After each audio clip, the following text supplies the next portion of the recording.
j'ai demandé à ma mère est-ce que je peux faire du foot. Elle me dit oulala, non, non, non, non, tu feras de la danse.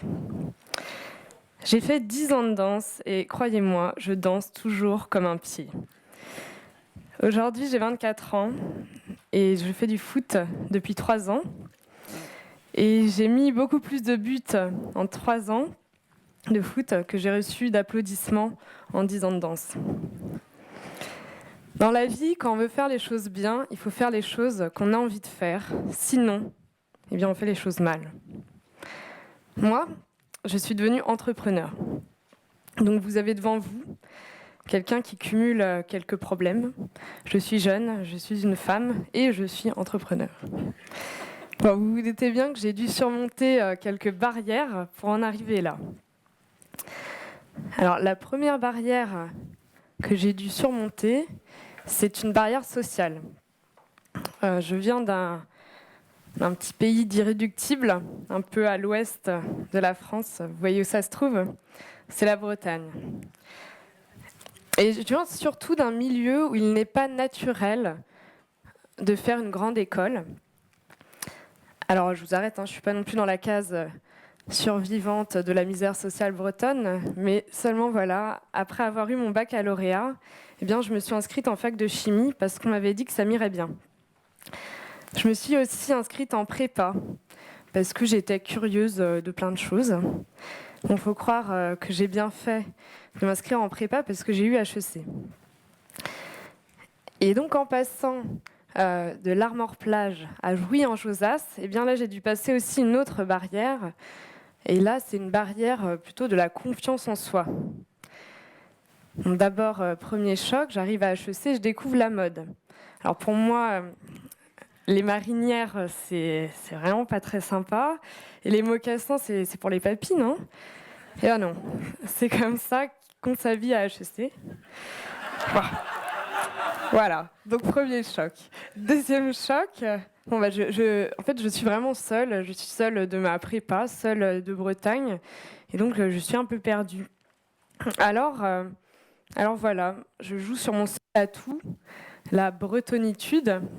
Du coup, j'ai le droit à triple ration d'alcool aux soirées et à des petits slogans du genre la Bretagne, c'est pas la France, donnez-leur leur indépendance. Bon, justement, d'indépendance, j'en avais besoin. Ce qui est génial à HEC, c'est que dès la première année, on vous propose de partir 6 mois à l'étranger. Alors je me dis, ok, est-ce que ça va être encore comme avec ma correspondante anglaise où j'ai mangé des beans sur du pain de mie pendant 6 mois ? Non, il ne s'agissait pas de ça. On pouvait aller en échange universitaire où on voulait. Alors j'aurais pu aller à Barcelone, comme Romain Duris, parce que je l'adore. Mais on me proposait d'aller loin. Ok, voyons voir, il faut que ce soit loin alors. Il faut que ce soit très loin. Si loin que personne n'a envie d'y aller, tellement c'est loin. Alors des beaux paysages, de la nature, je demande la Nouvelle-Zélande. S'ensuit une superbe lettre de motivation.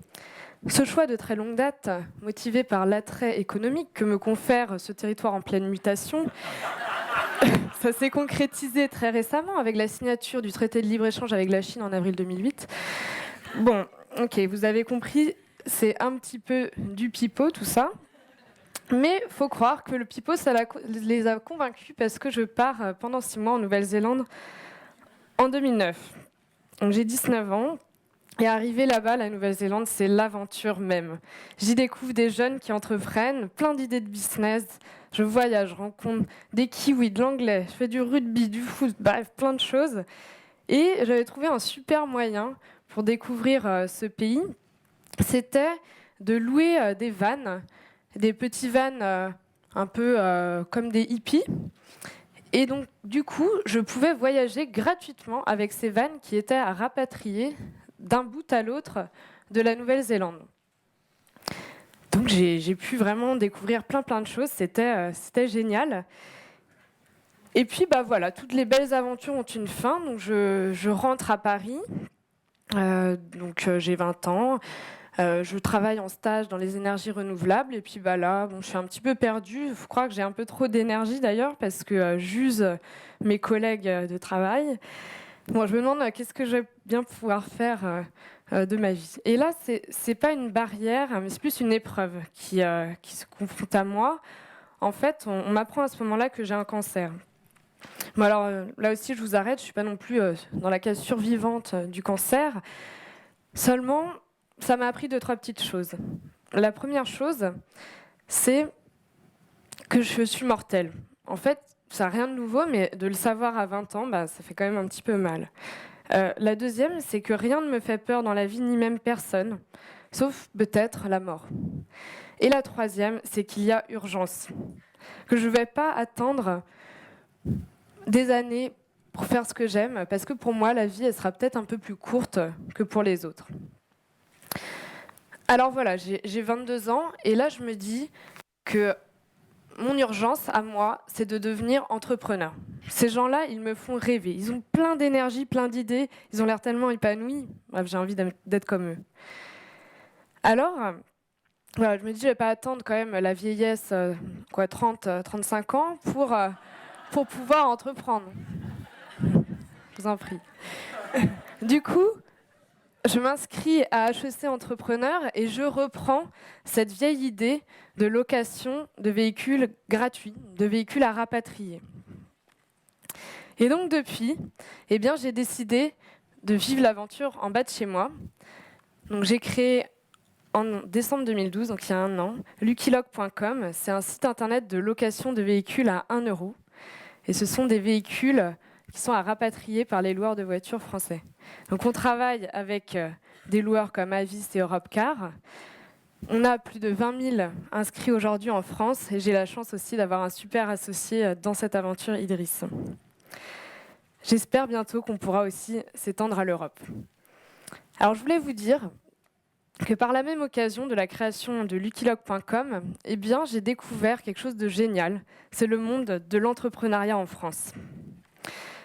Vous allez être assez étonnés parce que j'avais déjà franchi quelques barrières et en fait, pour entreprendre, j'en ai pas trouvé tant que ça. Il se trouve, premièrement, qu'entreprendre en France, c'est de plus en plus à la mode et puis c'est super bien aidé. Par exemple, nous, on s'est dit, ok, c'est un gros marathon, on donne beaucoup de nous-mêmes et il va falloir qu'on se fasse aider. On s'est dit, on va se faire aider par ce qui s'appelle des incubateurs. Alors, des incubateurs, c'est des structures qui rassemblent des professionnels, par exemple des comptables, des juristes, qui vous aident dans les premiers pas de la création d'entreprise et aussi qui vous hébergent. On n'a pas trouvé un incubateur, on en a trouvé 2. Bon, première surprise. Parce qu'aujourd'hui, en fait, on ne se rend pas compte le nombre de gens en France qui sont là pour aider les entrepreneurs. Aujourd'hui, il y a plus de 3000 structures d'accompagnement des entrepreneurs en France et énormément de gens qui y travaillent. Alors, ce sont des anciens entrepreneurs, des passionnés, des gens généreux qui veulent mettre leurs compétences au service de cette belle cause qui est l'entrepreneuriat. Deuxièmement, je me suis aussi rendu compte qu'entreprendre en France quand on est jeune, c'est encore plus génial et c'est même quasiment un acte générationnel. Alors oui, les jeunes en France entreprennent de plus en plus jeunes. L'âge moyen de la création d'entreprises baisse. Alors pourquoi ? Est-ce que vous me voyez, moi, sincèrement, à 45 ans, créer un service de location de voiture à 1 euro ? Non, parce qu'en fait, c'est avant tout pour moi que je l'ai créé. J'ai pas de voiture, j'ai pas d'argent. Bref, Lucky Lock, ça me rend un vrai service tous les jours. Alors, sans doute, les jeunes qui entreprennent dans des projets qui leur correspondent et Internet permet ça.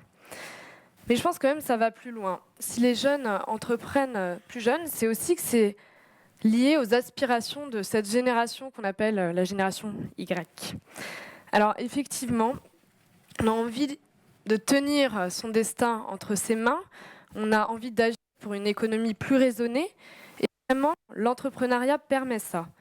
Parce que justement, ce qui est génial quand on entreprend, c'est qu'on applique à sa société, la structure que l'on crée, ses propres valeurs. Et ça, vraiment, ça n'a pas de prix. Alors bon, moi, je suis vraiment ravie de faire partie d'une bande de jeunes idéalistes en action, et je suis encore plus heureuse de découvrir tout ce qu'il est possible de faire en France, par la même occasion. Alors bon, pour moi, pas question de partir. Alors on est peut-être des pigeons, mais au moins, on est des pigeons heureux. Bref, on roucoule. Alors évidemment, c'est pas la roucoulade tous les jours. L'autre jour encore, j'étais invitée chez France Info et le journaliste vient me chercher en salle d'attente et il me dit je cherche Madame Cano. Je dis oui, c'est moi. Mais c'est vous? Comment ça? Je dis bah oui, c'est moi, Claire Cano. Et en fait, il était très étonné. Il me dit mais je savais pas que vous étiez si jeune. Comme si le mot chef d'entreprise, il était en fait plus adapté à des gens âgés. Ben non, il y en a plein, des jeunes entrepreneurs, et il y en aura de plus en plus dans les générations à venir. Alors si entreprendre jeune, c'est pas tous les jours très drôle, ça l'est pas non plus quand on est une femme. Alors vous le savez, moi je suis dans un milieu qui est l'automobile. Donc les gens que je rencontre, eh bien, ils préfèrent leur bagnole à leur femme. Et puis, surtout, je ne rencontre que des hommes. Vraiment. Alors parfois, quand on est en rendez-vous, eh bien, ils ont l'impression que je ne sais pas de quoi je parle. Ils me regardent comme ça, mais qu'est-ce qu'elle fait devant moi? Bon, alors, il ne faut pas leur en vouloir parce qu'en fait, pour eux, ce n'est pas commun de voir des jeunes femmes entrepreneurs qui leur expliquent un nouveau service. Voilà. C'est pas commun parce qu'en fait, il y en a moins. Alors pourquoi il y en a moins? Bon, certains vous diront parce qu'en fait, les femmes, elles n'ont pas le goût du risque. Voilà. Parce que ce n'est pas des aventurières, les femmes. Elles sont bien dans leur petit confort, mais ce pas des aventurières. Non mais attendez, on connaît tous plein de femmes aventurières. Personnellement, j'en connais plein et je ne pense pas du tout que ce soit la raison pour laquelle les femmes n'entreprennent pas. Je pense que, j'ai une hypothèse. Je pense que si elles entreprennent moins, c'est parce qu'elles n'ont pas l'habitude. Elles n'ont pas assez de modèles devant elles qui leur donnent envie d'entreprendre. Elles n'ont pas assez de gens, d'autres femmes qui leur disent « Regarde, fais comme moi, tu vois, c'est génial et j'y suis arrivée. » Alors, voilà, moi je pense que pour ça, il n'y a pas 1000 solutions. Pour cela, il faut vraiment de l'éducation et de la communication. Il faut qu'il y ait des lieux qui forment de plus en plus de monde à l'entrepreneuriat, des femmes et des hommes. Et il faut communiquer sur ces belles réussites qui donnent envie aux autres d'entreprendre. Par exemple, moi j'ai fait cette spécialité en dernière année d'études qui s'appelle HEC Entrepreneur. À la sortie, on était 60% d'entrepreneuses. Marie, Mallory, Anna, Anne, Alizée, Pauline et plein d'autres encore. Et c'est aussi pour elles que je suis là ce soir, parce que je suis très fière de les connaître et de savoir qu'elles vont porter l'économie de demain. Alors je suis fière aussi que Lucky Luke ait gagné le prix de l'entrepreneuriat féminin 2013. Et je le suis d'autant plus que parfois je me tape encore la tête contre les murs. Il n'y a pas très longtemps encore, il y a eu un client qui a appelé sur le standard de Lucky Luke et je décroche, il me dit « Passez-moi votre patron ». Je dis « Oui, c'est moi le patron, monsieur ». Bon, voilà, il y a encore un peu d'éducation, mais je suis encore plus fière alors que mon secteur c'est l'automobile et qu'il y a encore moins de femmes dans l'automobile, mais pour moi, pas question d'entreprendre dans ce que j'aime moins. Alors voilà, si j'avais pas dépassé toutes ces frontières, explosé toutes ces barrières, je serais encore peut-être cette petite fille en collant qui danse mal. Je serais peut-être aussi prof de chimie, parce qu'on me l'avait dit. La vie aurait été très douce, mais elle n'aurait rien à voir avec celle que je vis aujourd'hui. Je n'aurais jamais rencontré ni eux, ni lui, ni elle. Et je n'aurais pas vécu tout ce que j'ai vécu à mon jeune âge. Moi, j'aime pas les cases. Je suis pas dans la case la Bretonne qui est arrivée à Paris. Je ne suis pas non plus dans la case la malade qui a survécu au cancer. Je suis dans ces cases et dans plein d'autres. Et donc, je ne pense pas que la case entrepreneur, elle soit réservée aux hommes. Les femmes, quand elles veulent entreprendre, il faut qu'elles fassent sauter les cases. Il faut qu'elles fassent exploser toutes ces barrières qui n'existent que dans leur esprit et peut-être dans l'esprit des autres. Et pour faire sauter ces cases, eh bien, il faut être culotté. Alors, mesdames, s'il vous plaît, soyez culottées. Merci. Merci.